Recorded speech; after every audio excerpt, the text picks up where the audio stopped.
Good evening, everybody. Hope you're having a great day today. We're going to be talking more about Marvel Rivals, and today's hero breakdown is, well, an interesting one. It's going to be Squirrel Girl, and I got to be honest, this character was pretty surprising. So let's get into it, and we'll kind of go through what I found out. So Squirrel Girl is a duelist, so she primarily is a damage dealer, which is, kind of interesting for her. Her alias is Doreen Green, and her base stats, her health is 275, and her movement speed is 6 meters a second. I gotta be honest though, that's low health, and you have to kind of keep that in mind with this character when you're playing. Her movement speed, as far as I can tell, is average right now.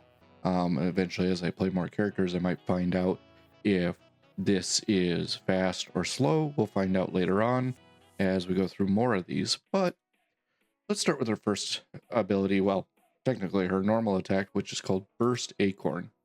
The description is it shoots a bouncing burst acorns. Now that sounds really weird, but this is activated with the left mouse button. Interestingly enough, it is an arc projectile that generates a spell field upon impact. So basically, they're explosive acorns. Now, that doesn't seem very useful, but there are a couple of things. It is an 80 millimeter or 80 meter, per second speed. So that's pretty decent. And its actual explosion radius is about 3 meters spherical. So it's a sphere area that it explodes up in, which is kind of nice because you can catch characters that are jumping, you can catch characters that are off to the side. So it's really interesting on that. But one thing you have to keep in mind is she has a 70% fall off at 3 meters. So anything outside that 3 meters, you're not doing anywhere near as much damage as you could be.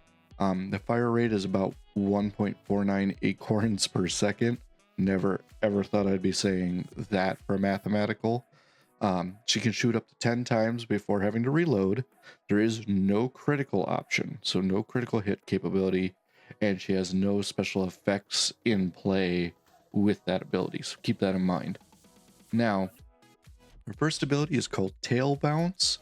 Rocket upwards with a bounce of her tail. It's on her shift button. Basically, her jump goes to about 9 meters, has a cooldown of 8 seconds. So this is actually quite useful in a lot of different areas. I found that during escapes, when I'm trying to get away from enemies, hitting that bounce actually can get me a lot more distance. And because of her normal attack being a lobbed, arced shot, I can actually do more damage as I jump backwards. So it was quite interesting to see that. Moving along, we have what is called Mammal Bond. So this is reloads burst acorns and can use the ability without cooldown once in a short duration. It's bound to the E key as maximum of 5-second duration and a 12-second cooldown. Basically, she eats an acorn and she can use one of her other abilities within that 5 seconds, and it's instantaneous use.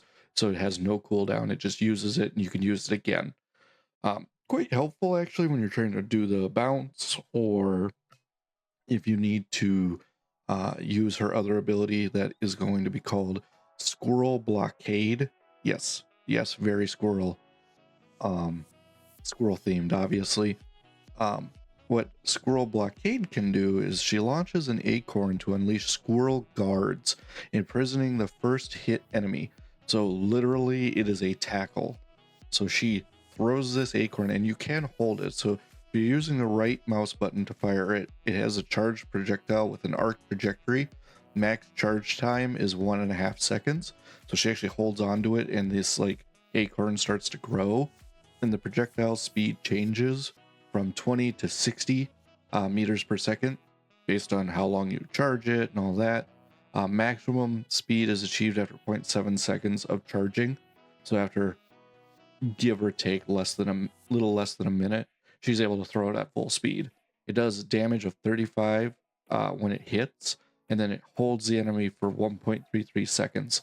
I have found this to be very useful to stop characters like Iron Fist, Venom, Thor, all of them. So it can really actually help you. It's a short lockdown, but it's very useful, and it has an 8-second cooldown.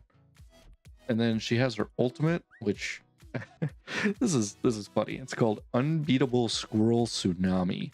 Now I never expected that, but continuing on where this is summons a horde of squirrels to charge forward, dealing damage while bouncing against structures. It literally just sends this like giant wave of squirrels, and they bounce around as they hit things, and they just do damage. It's connected to the Q key, has a duration of 10 seconds. Now its range is kind of interesting because it has a length of 3 meters, it has a width of 5 meters, and it has a height of 1.75 meters. So basically, unless somebody can really jump, they can't get over this. It deals 150 damage when it hits. The squirrels have more health than her. 600 HP for those squirrels, which, keep in mind, if you're fighting Squirrel Girl, you can kill her ultimate independent of her. And also, if she dies and her ultimate is used, it does actually exist outside of her. So keep that in mind. So if she's gone, it's still out there. The Squirrel Horde movement speed is about 15 meters a second. They actually move pretty fast. And then energy cost is 2,800. So it seems a little crazy, but it's actually quite fun. I've used it in conjunction with the acorn that I can throw down to lock somebody in place. Is very, very useful for that. Then she does have a team up ability. This is called Webbed Acorn. Spider-Man gives Squirrel Girl a web bomb. She can slingshot it to unleash an explosion upon contact with the environment or an enemy, briefly ensnaring and damaging enemies caught in the blast. So very similar to her own snare, but this snare is used through conjunction with Spider-Man. So actually it ends up allowing her to have 2 snares, which is kind of useful actually when you're out there. It's connected to the C key when you have Spider-Man. It fires an arc projectile that generates a spell field upon impact. Its speed is 50 meters a second. It has a range of spell field range of 4 meters, spherical radius. So again, that's sphere. It's not just a circle, it also includes height. And then it does a spell field damage of 80. It imprisons an enemy for up to 1 second, and it has a 20-second cooldown. Again, having these 2 like abilities to immobilize people, really, really useful. Kind of great for a character like this with okay health at the 270 mark. Tips for the playstyle that I found: big thing is keep distance, keep moving. And I said that before with Captain America. Let's say the same thing for her. She needs to move around, and with her low health pool, she will get destroyed. She is not very good, at least from what I've seen, in toe-to-toe fights. Toe-to-toe fights, it just doesn't seem to work out. Maybe somebody else out there's done better, and if you have, put it in the comments. Maybe explain how you're keeping her alive in toe-to-toe fights. I can't seem to do it. Use angles with your normal attack. Because they have bounce, you can actually do a lot of screening. So what I was finding is like I'm able to bounce them around walls. So you can actually go around corners, you can go over things, you can do all sorts of stuff because it arcs and it bounces. And this allows you to really disrupt the enemy, especially if they're hiding behind a tank. You can actually bounce it behind the tank shields and do damage that way. Also with height being in play, you could also bounce it off of stuff. So it's from above and really, really kind of mess with the enemy. So I found that useful.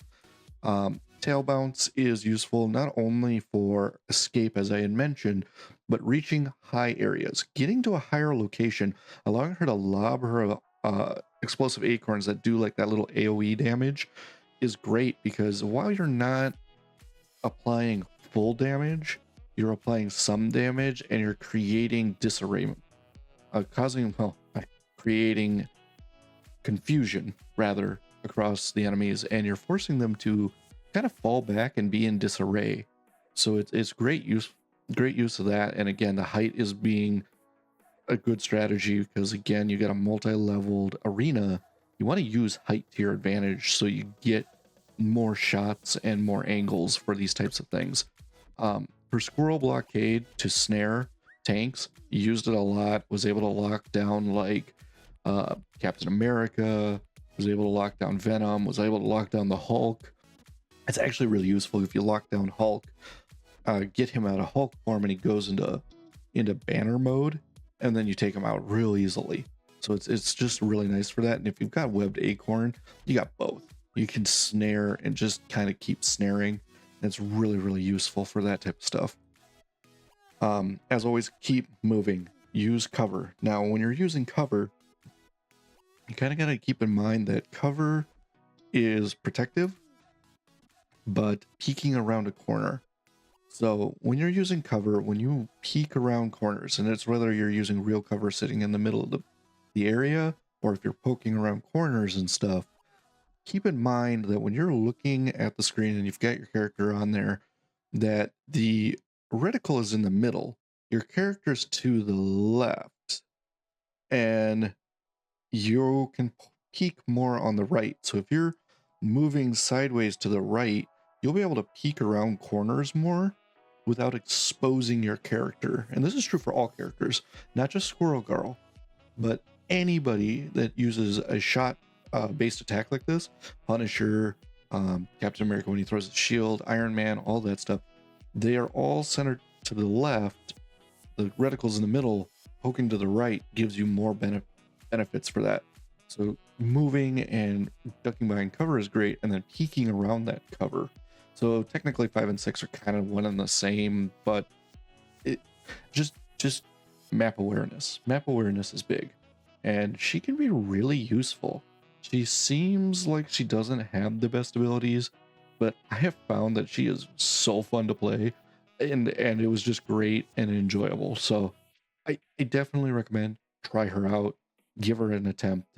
At worst, you just don't like her. At best, you find another character you really enjoy, and I really recommend trying her out, because at first I thought it was a kind of going to be a silly scenario, and it actually turns out to be a pretty good scenario, especially if you got teammates that work together. If you're on voice chat, using her abilities to sniff people out from behind corners and things, and just messing with tanks and throwing off their abilities is just great fun. But that's pretty much it for this video. Thanks again for watching. Remember to like and subscribe. Leave a comment if you have any questions, or if you have ideas for other ways to use Squirrel Girl or anybody in Marvel Rivals, really.